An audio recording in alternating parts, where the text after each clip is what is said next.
If a bullet should enter my brain, let that bullet shatter every closet door in the country. This quote is a quote from Harvey Milk, and it's the final word, some of his final words, as quoted by Jamie McGonigal in the LGBTQ2Nation.com.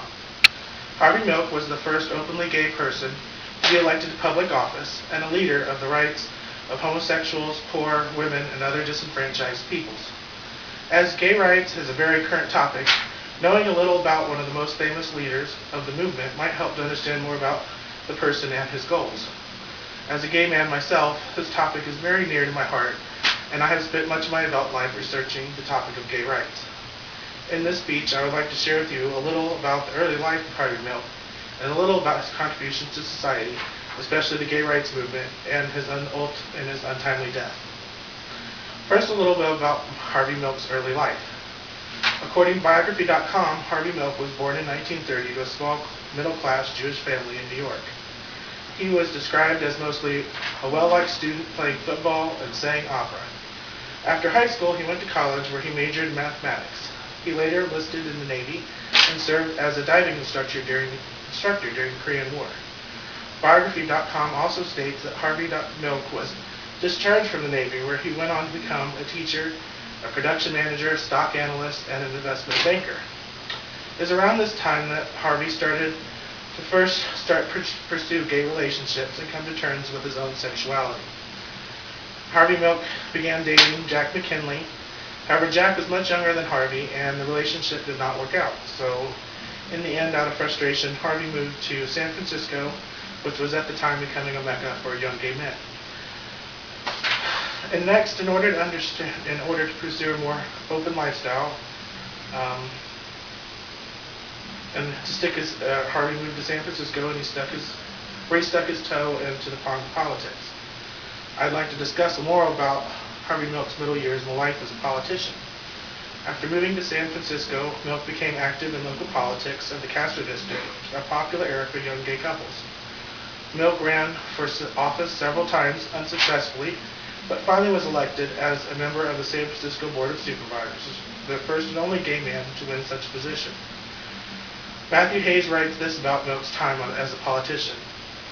On the one hand, he was an outspoken, unbending activist, driven to change the world and apparently allergic to hypocrisy. On the other hand, after taking office, he was forced to accept the reality of politics, which is compromise. Hayes also says this of Milk: honestly, that made Milk so refreshing. At a time when politicians seemed willing to say anything in order to get into office, Milk's remarks seem even more exceptional today. He would risk alienating a whole voting bloc if he truly felt he was advocating for the right thing. Perhaps most importantly, Milk was leader for the gay rights movement, which at a time was under fire from another famous figure at the time, Anita Bryant.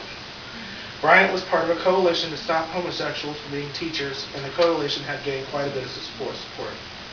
Milk led many marches and protests against this coalition, even debating Bryant in public events, to punch holes in her theory of how the gay agenda was being passed through from teachers to students.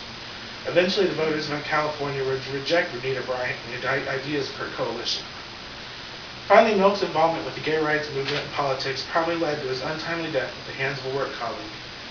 I'd like to talk about Milk's untimely death at the hands of his fellow commissioner, Dan White. Dan White had recently resigned from his post as commissioner, but decided on second thought he would like to keep his job. However, the mayor refused to give White back his job, intending to fill the seat with a more liberal member. In his research paper, Ron Ironman recounts the actions of Dan White. He says, in the late morning of 27 November 1978, the recently resigned city supervisor Dan White walked into San Francisco City Hall and killed Mayor George Moscone and Supervisor Harvey Milk. White would later be tried and sentenced to just 7 years in jail for voluntary manslaughter and introduced the country to the now famous Twinkie defense. A defense that said because of White's diet of sugary foods and drinks, he was not of sound mind when he murdered his two colleagues. In conclusion, Harvey Milk was an amazing and brave man bent on bringing equality to those who did not feel that they had any. Harvey Milk served our country with honor in the Navy and as an elected official. During his time, he brought light to the downtrodden and the faceless, while also managing to face the daily challenges of just being an elected official.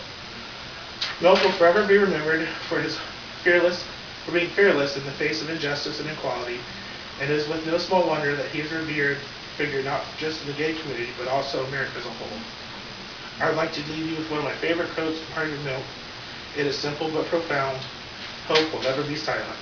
From Goodreads.com. Thank you.